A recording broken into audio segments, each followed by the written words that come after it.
Hi, folks. I want to take a couple of minutes to review where we are in the semester and then to give you some specific ways of understanding what I'm looking for the first major assignment that you'll be uploading this week. First, a couple of little tidbits. I want everybody to be able to access my comments and to see them in context. So, if you guys are on Canvas and you click on grades, you should be able to see a screen that's similar to this. It has all of the assignments that you've done. And if you click on Major Assignment 1 Draft, it should pull up a screen that looks like this. And you want to see your paper in this blank space here. And so to do that, you click on View Feedback, and that's going to give you the paper right here, and you'll be able to see all of the comments I've made and your paper right here. And so I know that I sent out a link to the comments, but I'm sure some of you want to see them actually in context. So please have a look. I also apologize for any little typos. I tried to get through 23 papers yesterday, so hopefully my points have been made clear. So that's how you access your comments. There's another point that I want to make here, and that's if you look right up here at this little number, that's actually your originality score. And what that does is that lets me know how much of the paper that you've written appears in other papers that have been written. And I understand that for some of you that are doing outside research, sometimes you're borrowing language from an article that other students have borrowed in papers that they've written.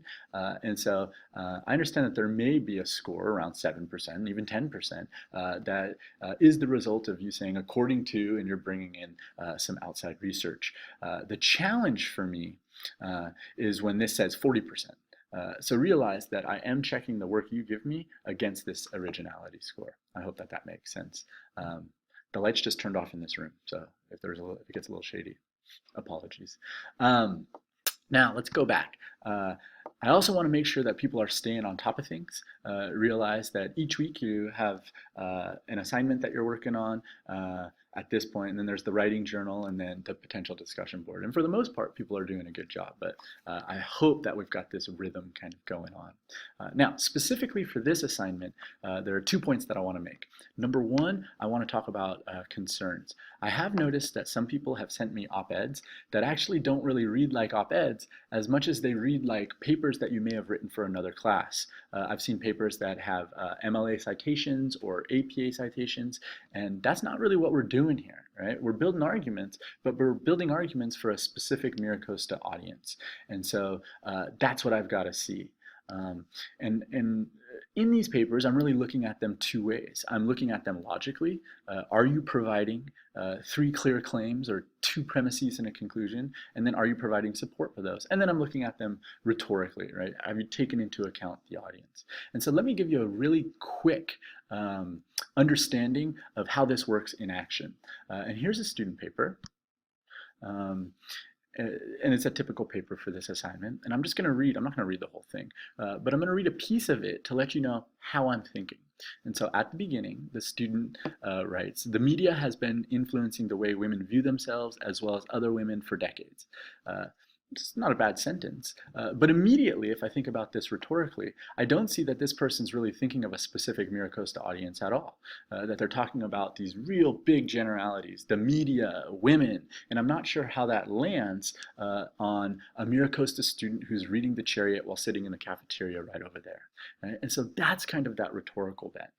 If we move into this second paragraph here, the writer continues, "Growing up as a young woman, we are told daily that beauty is only skin deep. It's what you have inside that counts. However, we live in a society which contradicts these exact phrases." That is a very clear claim. Love it, actually. And so from the logical side, I go, yeah, cool. There's a claim that I'm really into. And so I'm expecting that there's going to be support that follows that claim. If beauty is so insignificant, then why is there such an emphasis on companies to airbrush out women's stretch marks, pimples, etc.?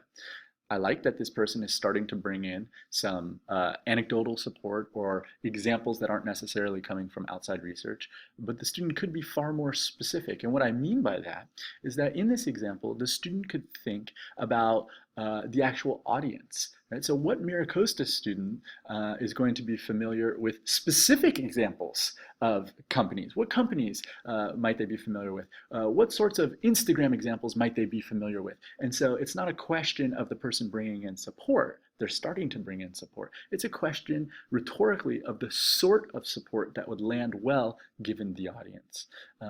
Finally, when I see these sorts of paragraphs here where people have a very clear claim and they're starting to bring in some of this type of support, I also wonder if they might not want to bring in a little bit of outside research that would create some credibility for the writer, so that they're working on the credibility, they're working on kind of the emotions or the relating to the audience, and they're also helping to build a strong argument to provide some strong support from the outside for that claim.